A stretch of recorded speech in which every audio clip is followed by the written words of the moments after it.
Le talk show vous est présenté par la Caisse d'épargne CEPAC. Caisse d'épargne CEPAC, vous être utile.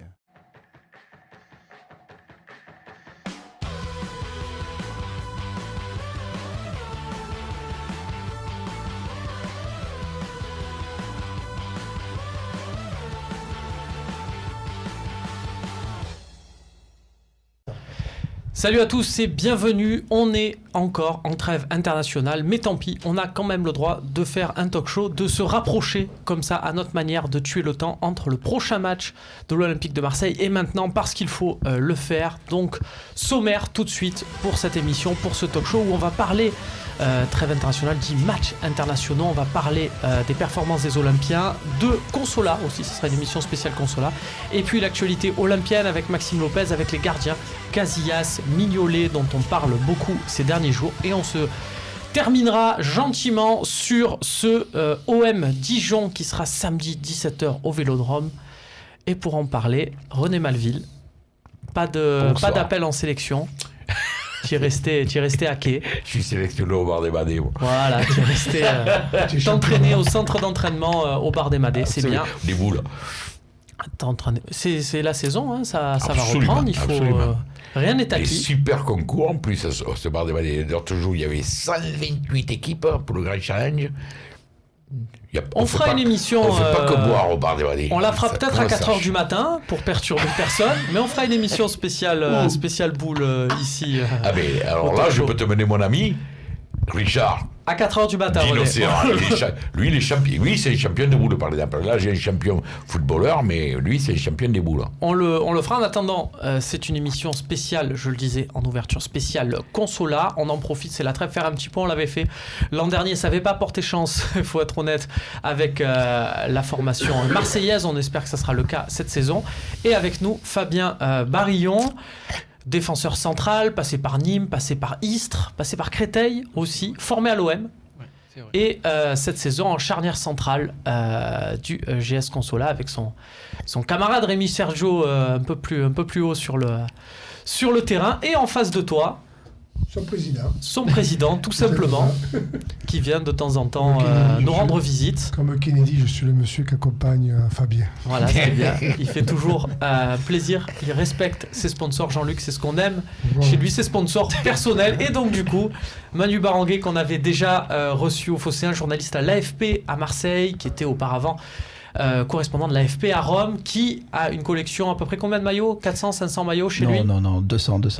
200 maillots de foot chez lui, et ben du coup, il est venu avec le maillot de Consola. Voilà.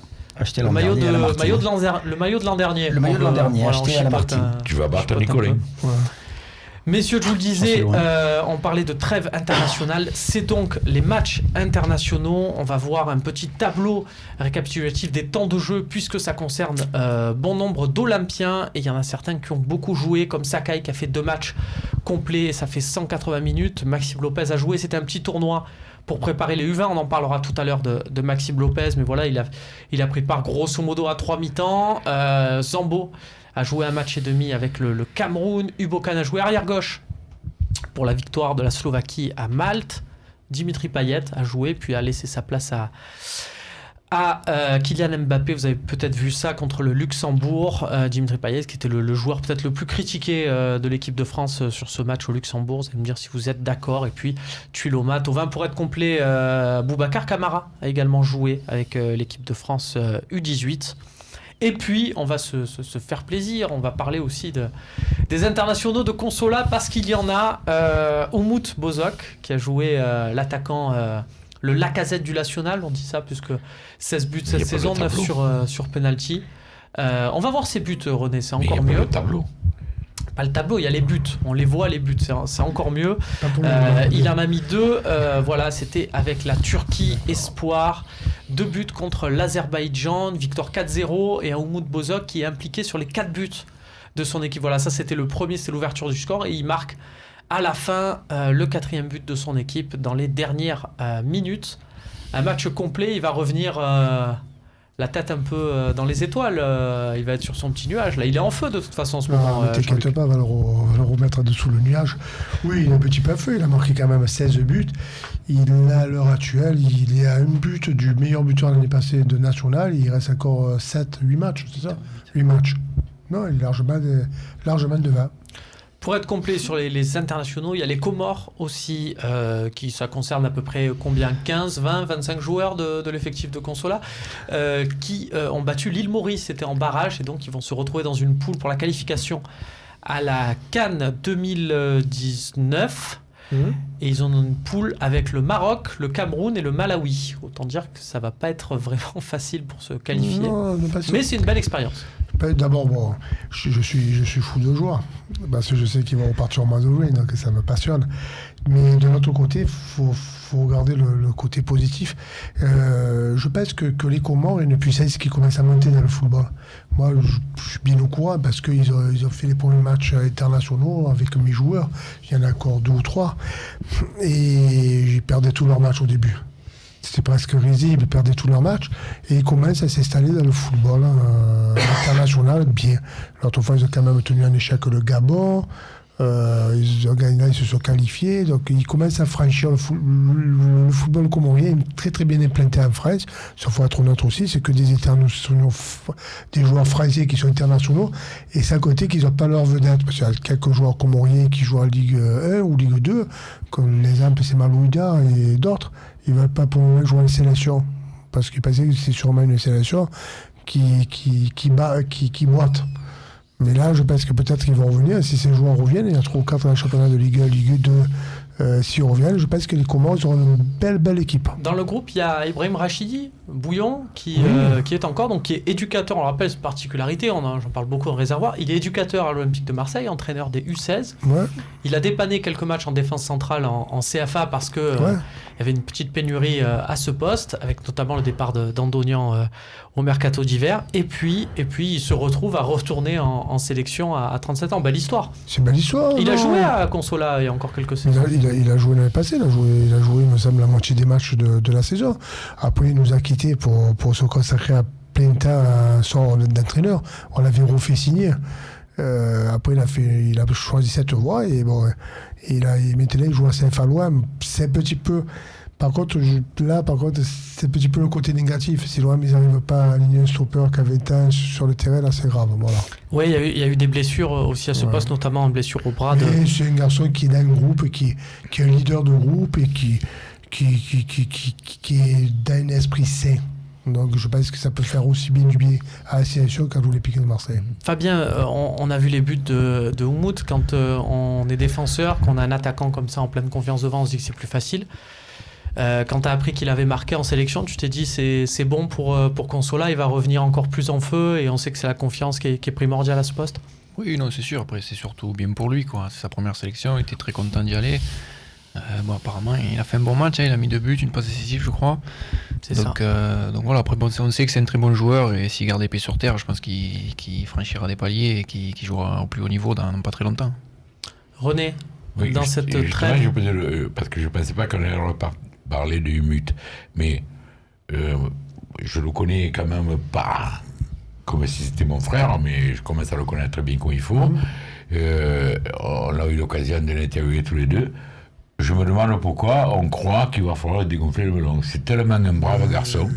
Je suis persuadé qu'il va revenir humble, plein d'humilité, parce que c'est un super mec. J'adore ce joueur et je me demande... Écoute René, tu vois, petite anecdote pour joindre les faits à ta parole, puisque son avion va atterrir là où atterrit en ce moment même de Turquie, donc il revient de ce match, et il part de suite avec ses préparateurs physiques perso pour bosser en vue du déplacement. On sait que Consola jouera un match à Épinal. Pour être bien dans le rythme et pour pas rester sur l'euphorie de son match, il se remet déjà dans le travail à peine l'avion à Marignane atterrit. Moi, ça me fait plaisir parce que tu sais, il y a plein de mecs, parce que tu sais que moi je parle toujours de Consola, que ce soit sur Twitter, Facebook et tout, je me bats les couilles, ils viennent se rappeler, ça ne peut pas parler. Et les mecs me disent, ouais, mais nous, à Marseille, c'est l'OM, c'est quoi? Non, nous, c'est le. Non, moi je suis Marseillais avant tout. Et moi, il y a un club comme l'OM, c'est vrai, c'est mon club. Mais il faut regarder quand même des clubs comme Consola qui font un boulot énorme avec peu de moyens. Et quand tu vois un joueur comme Umuc, qui est un joueur qui joue dans un club marseillais qui est en national, je me dis que, oh les gars, venez un peu voir les matchs et de Consola et même des U17, U18, U19, d'autres clubs. Vous allez voir un petit peu les pépites que nous avons. C'est vrai parce que dans quelques années, tu as raison René, dans quelques années, je lui prédis et on espère tous pour lui qu'il est, comme disait Fabien, un avenir au plus haut niveau. Et on en verra beaucoup dans Marseille qui nous diront « Ouais, mais je l'ai vu à Consola. » On sait qui a entraîné. Je ne vais pas acquiescer les entrées là. Voilà. Je ne vais pas acquiescer les entrées, je n'aurais pas vu les gens de la caisse. Ce que je veux te dire, c'est que Oumout, il fait tout pour devenir professionnel. Dans son hygiène de vie, tu l'as dit, il a des préparateurs qui payent lui, c'est pas le club, qui payent personnellement pour s'entraîner en dehors des entraînements. Oui, parce que tu le payes 1000, toi. Non, pas du tout. Bon, j'ai pas de secret, c'est le plus petit salaire du club. Ah bon? Le Mout, c'est le plus petit salaire du club. Voilà, oui. Il n'est pas venu pour l'argent, il est venu parce qu'il a vu que l'année passée, Consola avait une bonne exposition médiatique pour pouvoir se relancer. C'est bien. Et je pense qu'il a réussi son pari. Des fois, il faut savoir sacrifier le côté financier de la chose pour pouvoir jouer en national. Hein. On va se faire une partie sur Consola juste derrière, et même plusieurs. Juste pour finir sur cette partie des internationaux, on va voir la passe décisive d'Hiroki Sakai avec le Japon. Là aussi, c'est important puisque c'est sur l'ouverture du score. Voilà, c'est une passe bien millimétrée. On va voir l'application de Sakai sur le but. Il y aura un petit gros plan. Manu, cette trêve internationale, il faut le dire aussi, on parlait beaucoup de Florian Thauvin, c'était un peu Florian Thauvin, il n'a pas joué avec l'équipe de France, il n'est donc pas international. Attention à la malédiction Alessandrini, qui avait été appelé dans le groupe France par Didier Deschamps, qui n'avait pas joué, c'était pour des matchs en janvier 2013. Une semaine après, il se faisait les croisés et il n'a plus jamais retrouvé le groupe France. Tu vas lui porter la masque. On veut évidemment pas même chose pour Florian Thauvin. Au contraire, tout l'opposé. Mais le fait qu'il n'ait pas joué là sur ces deux matchs, c'est pas grave ou c'est quand même un petit peu gênant? Tu s'attendais à le voir 2 minutes au moins qu'il soit officiellement international? Je suis sûr qu'il est un petit peu déçu. Et oui, je m'attendais à le voir un petit peu, mais c'était important d'avoir découvert le groupe déjà une première fois. Je suppose qu'il aurait pu rentrer contre l'Espagne, mais vu comme le match a mal tourné hier, comme on a été dominé, c'est peut-être pas plus mal qu'il n'ait pas commencé par ça, quoi. René, tu as regardé toi ce match? Je sais que c'est difficile pour toi de regarder les... Non, le premier contre le Luxembourg, je regardais le premier temps, après je suis barré. Hier, j'ai regardé complet. Et moi, je suis content pour Thauvin, parce que j'adore ce joueur. S'il avait joué contre le Luxembourg et qu'il gagne, on aurait dit, ouais, mais il a joué que contre le Luxembourg. S'il avait joué hier, on aurait dit, ouais, mais tu as vu, contre le Balès, il n'est pas là. Alors, je veux dire, contre le Luxembourg, il n'a pas joué, donc. Voilà. Et hier, au moins, il n'est pas associé à une défaite, même une débâcle. Moi, j'ai vu le match hier, on a beau se gargariser, on a été... Ah, tu dis on pour l'équipe de France, quand même. Oui. Ouais, moi, je suis pour l'équipe de France, ça c'est sûr. Juste, il ne faut pas qu'il le fasse jouer. Non, mais moi, voilà. Puis après, je l'ai dit dans le talk ici, moi, ça me fait chier quand je vois des joueurs de l'OM qui vont en équipe de France, j'ai peur qu'ils se blessent. Et surtout, un mec comme Thauvin, on a trop besoin de lui jusqu'à la fin de la saison. Ouais, je sais pas s'ils font des talks à Monaco, mais en tout cas, ils doivent en parler, parce qu'avec blessure de Mendy et Sidibé, ça doit pas être la même pour eux. Alors qu'il va avoir, bien sûr, des matchs importants en Ligue des Champions. Moi, je voulais revenir sur la trêve hivernale. Est-ce qu'il y a un truc pas logique? C'est que la fédération continue pendant les trêves comme ça, là, les trêves internationales, de faire jouer le national. Alors qu'il y a la Coupe d'Afrique des Nations, tout ça. Je te propose d'en parler de suite parce que justement, on va y revenir. Pour le dernier match de Consola, c'était quand même plutôt handicapant. Donc on se fait de suite une partie sur la saison du GS Consola. Vas-y.